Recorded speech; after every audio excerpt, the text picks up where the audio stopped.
married when I was in service. I had a family, and I needed to support my family, so I couldn't do it on $1 an hour in Kentucky, so I came to Davenport. And I got busy right away in the community. I saw a big need for things. You know, I never saw people living the way that I saw them live. We had homes and stuff in Kentucky, and my parents had all their own home. When I came in, there was a lot of apartment living, 3 or 4 families in a house, and they shared the kitchen. I wasn't used to that. It was just hard for me to get accustomed to that, and I never did get accustomed to it. But that was just the way of life for the African American in Davenport. There were homes that didn't have hot water, they didn't have a regular bathroom, just a makeshift, and that didn't work too well for me. So I stood out young to make provision for my family, and that's why I worked 2 jobs to accumulate money fast enough to do what we wanted to do. Plus, I made preparation for my children's education to go to college, and fortunately they got scholarships. And then I allowed me to get involved with St. Ambrose College with Dr. Rogalski. We served together at the Civil Rights Commission, and I got my foot in the door, and I worked with African American model scholarships over at St. Ambrose through the help of Dr. Rogalski. He's a wonderful person. You seem like you've accomplished a lot of stuff.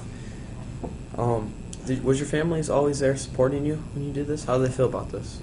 Well, my parents lived in Kentucky, and I only had my immediate family, my wife and 2 children, and I guess I was just stubborn enough to say, I'm going to make it on my own. I didn't have anybody to support me, and wonderfully that I had a very, very good wife, and we were rather young at the time, and she supported me. And when I come in from work from the arsenal, she had my supper ready and have everything laid out for me. I'd come in, take a hot shower, whatever, spend some time with the children.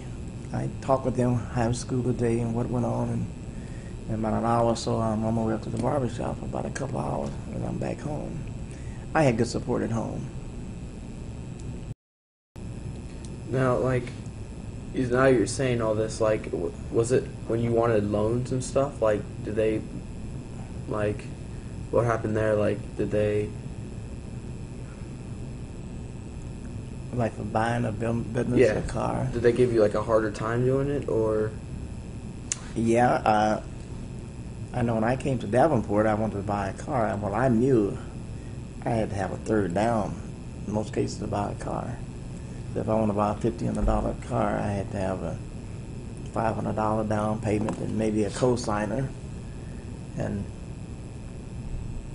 sometimes you're just denied a loan. I remember I was going to buy my first set of furniture when I came to Davenport, and it was going to cost about $400 or $500.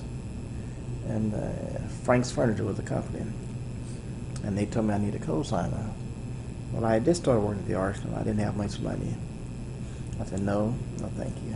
I won't have a co-signer. I said, I'm going to make it on my own. I don't need any handouts. I just need an opportunity. So I started putting a little money in the Davenport Bank. And plus I had some inside help. Sometimes there are some white guys that really give you some information that you couldn't get from anywhere else. And they supported you very well if they found out you're a decent person. And one guy said, why don't you just make a small loan and pay it off? If you don't even need it, just put it in the bank and pay it off. And I started doing that. So when I applied for a loan again, I was going to take it to the Davenport Bank. When I established my credit record through the Davenport Bank. And for a while, I could get more money on a phone call, and I could pay for it in a year, So they financed my furniture. And then I met up with some other nice people in the area. Wayne Montgomery Company.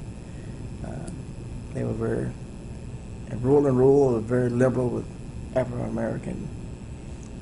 So those are some of the companies really helped those that wanted to help themselves. Now, what happened next? After you got involved with the civil rights, did you see anything change and stuff, and you were making differences? Yeah, I did see some change, and it was kind of scary because I was chairman of the labor and industry for the NAACP. And I questioned fair hiring practices and investigated discrimination cases. And I set a good report. I was not a type of person that believed in giving a company a bad name, a lot of negative publicity. I believe in sitting down with the management and I would show them their problems, their shortfall on hiring and promotion, because I was getting my information from the federal government. And we sit on the table and we talk about it. So what are you going to do about it? And we make some kind of agreement. And I never publicized it negatively on television and newspaper because to me that was defeating the purpose. There was one company, the old business company, we were awesome proud of there. They didn't have any blacks, Afro-American, and we have people still working there. And they were sending me all the job announcement. Case company was sending me the job announcement. I had private Alcoa, and I didn't have much success with Farmall and John Deere.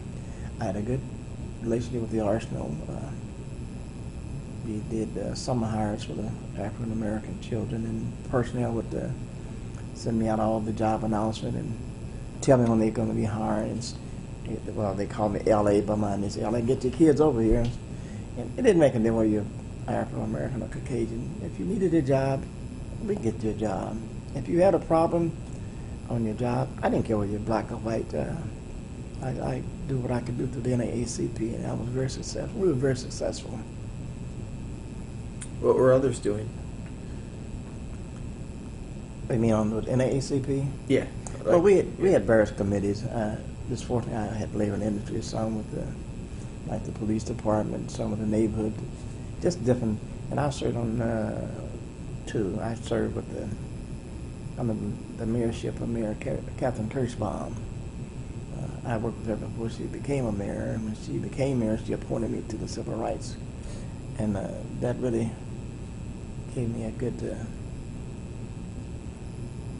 opportunity to serve the city. And I am still working with the city, but not in no official capacity.